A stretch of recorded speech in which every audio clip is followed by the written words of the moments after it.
Assalamualaikum warahmatullahi wabarakatuh.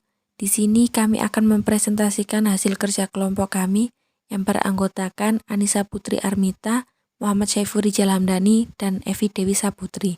Materi yang akan dibahas: 1. Konsep distribusi dalam aktivitas ekonomi Islam. 2. Distribusi Islam. 3. Instrumen distribusi Islam. Dan yang keempat, implikasi distribusi Islam. Materi pertama, konsep distribusi dalam aktivitas ekonomi Islam. Konsep distribusi menurut pandangan Islam ialah peningkatan dan pembagian bagi hasil kekayaan agar sirkulasi kekayaan dapat ditingkatkan, sehingga kekayaan yang ada dapat melimpah dengan merata dan tidak hanya berada di antara golongan tertentu saja. Distribusi dalam ekonomi Islam mempunyai makna yang lebih luas dan mencakup pengaturan kepemilikan, unsur-unsur produksi, dan sumber-sumber kekayaan. Dalam ekonomi Islam diatur kaidah pendapatan, baik antara unsur produksi maupun individu, dan masyarakat dan anggota perserikatan maupun distribusi sistem jaminan sosial. Islam memberikan batas-batas tertentu dalam berusaha, memiliki kekayaan dan mentransaksikannya. Dalam pendistribusian harta kekayaan, Al-Quran telah menetapkan langkah-langkah tertentu untuk mencapai pemerataan pembagian kekayaan dalam masyarakat secara objektif, seperti memperkenalkan hukum waris yang memberikan batas-batas kekuasaan bagi pemilik harta, dengan maksud membagi semua harta kekayaan kepada semua karib kerabat apabila seseorang meninggal dunia. Materi selanjutnya akan disampaikan oleh Saudara Syaiful Rijal Hamdani. Yang kedua, distribusi Islam.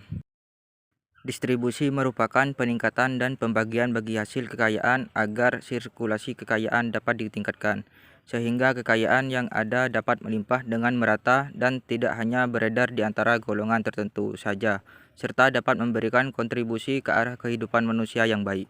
Distribusi pendapatan dalam Islam merupakan penyaluran harta yang ada, baik dimiliki oleh pribadi atau umum, kepada pihak yang berhak menerima yang ditujukan untuk meningkatkan kesejahteraan masyarakat sesuai dengan syariat. Fokus dari distribusi pendapatan dalam Islam adalah proses pendistribusiannya. Secara sederhana bisa digambarkan, kewajiban menyisihkan sebagian harta bagi pihak surplus atau berkecukupan diyakini sebagai kompensasi atas kekayaannya, dan di sisi lain merupakan insentif atau perangsang untuk kekayaan pihak defisit atau kekurangan. Yang ketiga, instrumen distribusi Islam. Distribusi pendapatan melalui pola mekanisme pasar. Allah Subhanahu wa Ta'ala telah memberikan hak tiap orang untuk membeli dengan harga yang disenangi. Ibnu Majah meriwayatkan dari Abi Sa'id, Nabi Shallallahu Alaihi Wasallam bersabda, sesungguhnya jual beli itu sah karena sama-sama suka. Dalam konsep ekonomi Islam, penentuan harga dilakukan oleh kekuatan-kekuatan pasar, yaitu kekuatan permintaan dan penawaran. Pertemuan permintaan dengan penawaran terjadi secara seimbang dengan rela sama rela atau at-tarodin, atau tidak ada pemaksaan terhadap harga tersebut pada saat transaksi. Islam mengatur agar persaingan di pasar dilakukan secara adil. 1. Zakat sebagai model distribusi wajib individu. Kesadaran untuk menunaikan kewajiban zakat bagi setiap muslim merupakan kata kunci bagi terciptanya umat yang sejahtera. Hal ini karena kewajiban membayar zakat merupakan proses utama dalam sistem keuangan Islam atau fiskal, dan sejalan dengan prinsip distribusi dalam Islam agar harta tersebar pada seluruh rakyat. Yang kedua, wakaf sebagai instrumen distribusi individu untuk masyarakat. Menurut istilah, wakaf diartikan sebagai suatu pemberian yang dilakukan dengan cara menahan atau kepemilikan untuk dimanfaatkan guna kepentingan umum. Ajaran wakaf bersumber pada pemahaman akan teks Al-Quran dan hadis. Secara khusus, tidak ditemukan dalam Al-Quran ayat yang tegas menjelaskan tentang wakaf. Namun yang ada ialah pemahaman konseptual dari ayat yang menganjurkan untuk melakukan amal kebajikan atau sunnah agar mendapatkan kemenangan. Yang ketiga, waris sebagai instrumen distribusi dalam keluarga. Distribusi kekayaan secara adil berdasarkan konsep waris dalam keluarga.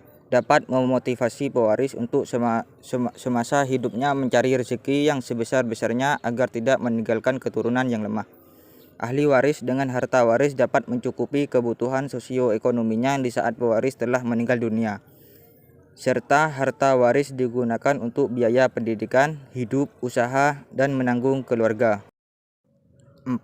Infak dan sedekah sebagai instrumen distribusi umat. Sedekah merupakan pemberian dari seorang muslim secara sukarela tanpa dibatasi oleh waktu dan jumlah tertentu, atau suatu pemberian yang dilakukan oleh seseorang sebagai kebajikan yang mengharap ridho Allah Subhanahu wa Ta'ala dan pahala semata. Baik, materi selanjutnya akan disampaikan oleh Saudari Evi Dewi Saputri. Materi keempat, implikasi distribusi Islam. Mekanisme yang ditempuh pada sistem ekonomi Islam di antara manusia yang seadil-adilnya dengan cara sebagai berikut. Pertama, membuka kesempatan seluas-luasnya bagi berlangsungnya sebab-sebab hak milik dalam hak milik pribadi. Kedua, memberikan kesempatan seluas-luasnya bagi pengembangan hak kegiatan investasi, berlangsungnya milik melalui kegiatan investasi. Ketiga, larangan menimbun harta benda walaupun telah dikeluarkannya zakat. Keempat, membuat kebijakan agar harta beredar secara luas serta menggalakkan berbagai kegiatan syirkah dan mendorong pusat-pusat pertumbuhan. Kelima, larangan kegiatan ihtikar serta berbagai penipuan yang dapat mendistorasi pasar. Keenam, larangan kegiatan judi, riba, korupsi, dan suap. Dan yang ketujuh, pemanfaatan secara optimal hasil dari barang-barang sumber daya alam milik umum yang dikelola negara seperti hasil hutan, minyak, listrik, dan sebagainya demi kesejahteraan rakyat. Mekanisme ekonomi ini dipengaruhi oleh pola konsumsi untuk memenuhi kebutuhan manusia, baik kebutuhan dasar maupun kebutuhan pelengkap. Pemenuhan kebutuhan manusia ini memicu pola produksi atau terkait dengan pola pengembangan harta. Islam mengatur mekanisme pengembangan harta ini dan membagi menjadi 5 bidang, yaitu pertama, bidang pertanian, kedua, bidang perdagangan, ketiga, bidang industri, keempat, bidang investasi, dan yang kelima, bidang ketenaga kerjaan. Melalui mekanisme ini terjadi distribusi kekayaan dalam rangka memenuhi kebutuhan hidup manusia. Sekian dari kelompok kami, kurang lebihnya mohon maaf. Wassalamualaikum warahmatullahi wabarakatuh.